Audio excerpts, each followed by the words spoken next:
Hey, thanks so much for finding the video. Do us a favor. If you haven't done so yet, please subscribe. Be sure to leave your comment. We love to interact. Enjoy the video.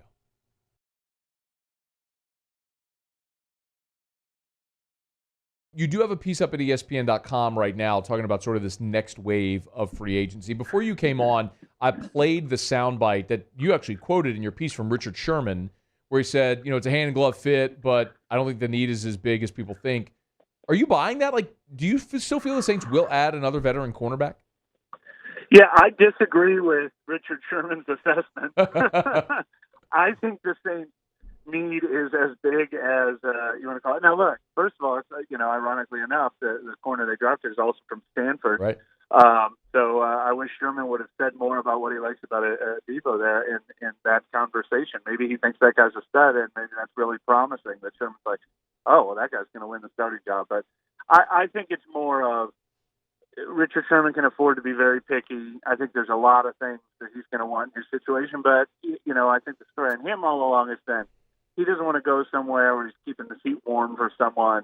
And if a rookie beats him out, then, he's going to be a seldom used backup or whatever. He wants to pick a place where he, as long as he's healthy, he's starting every game. I would convince Richard Sherman that will be the case here. They could use him as a full-time starter. But look, he gets to be picky about his situation, and it seems like just the amount of times he's talked about it publicly that he might be leaning a little more towards San Francisco or Seattle. But the Saints can be very persuasive sometimes. Maybe Sean Payton will be having a dinner with his private chef, really putting on the full court press. Who knows?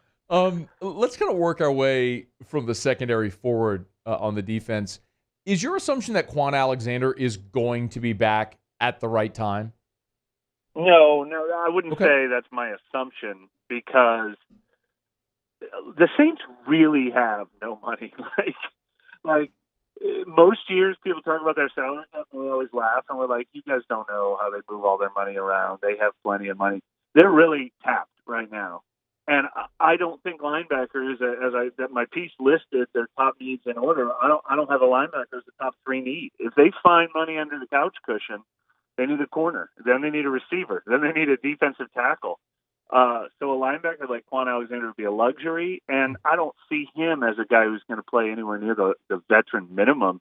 I guess maybe he has to settle for a veteran minimum contract this year to prove he's healthy. I think he did like the fit here, so it's not out of the question. But I don't see them paying Quan Alexander $5 million this year, and if another team's willing to do that, it might not work out. But the match was so good that it's definitely a possibility, but it's not their top need, and he's going to be a hard guy to afford. Mike, have you done the math that if they do extend Marcus Williams, Ryan Ramczyk, how much cap space they could free up theoretically this year? Yeah, they could. I mean, the way they backload the cap costs on those contracts, with each one, they could really free up $5 million in cap space. So that is the good news. The problem is, it's not that easy to just say, okay, extend those guys. We saw Michael Thomas miss the first week of training camp before he signed his deal, heading into the final year of his contract. We saw Alvin Kamara have a fairly contentious couple of days before he finally signed his in September last year, and Demario Davis signed one in September last year. Getting these guys to do it in July is really giving up your bargaining position. So maybe they get one of those done in July, and maybe Marcus Williams is the most likely since this is a franchise tag situation. But you can't rush that process. And if you call the agent and say, we really need the cap space, we got to get this done, the agent's going to be looking at by the way, I did look it up. The Saints signed all of their draft picks last year on July 27th. So yeah, like when they fly back in town for training camp. That they want to have those guys signed, otherwise they won't be participating in training camp. So that's the deadline date on that. I guess point being, like, it still may not be anything imminent at this point for that and for any of the cap space to free up. So cornerback, wide receiver, you listed a lot of names that would probably get people excited. Golden Tate, D.D. Westbrook, Danny Amendola. Well, I named some slot receivers in particular because to me, I think Traquan's always done his best work on the outside. Marcus Callaway potentially could do either one, but just that slot receiver in the mold of Lance Moore, Willie Snead. Jameis loved throwing to Adam Troutman, and if Jameis is the quarterback, he loved throwing to not Adam Troutman, Adam Humphries in Tampa Bay. So the fact that there's some slot receivers that still out there that are going to be available at a discount, it doesn't even have to be Emmanuel Sanders. It doesn't have to be a game breaker.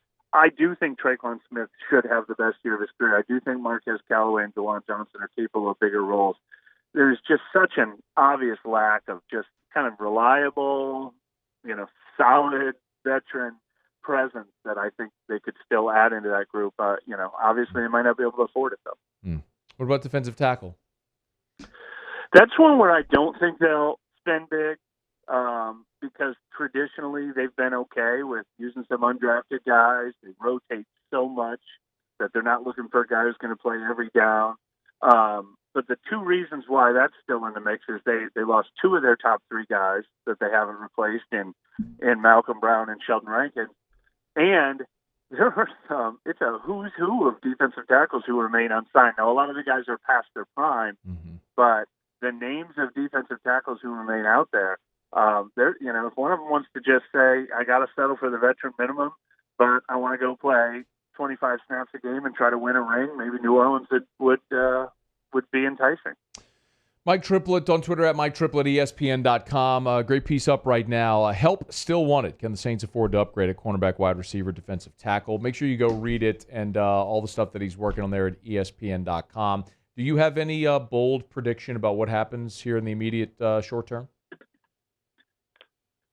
Not really. I mean, like I said, Sherman makes so much.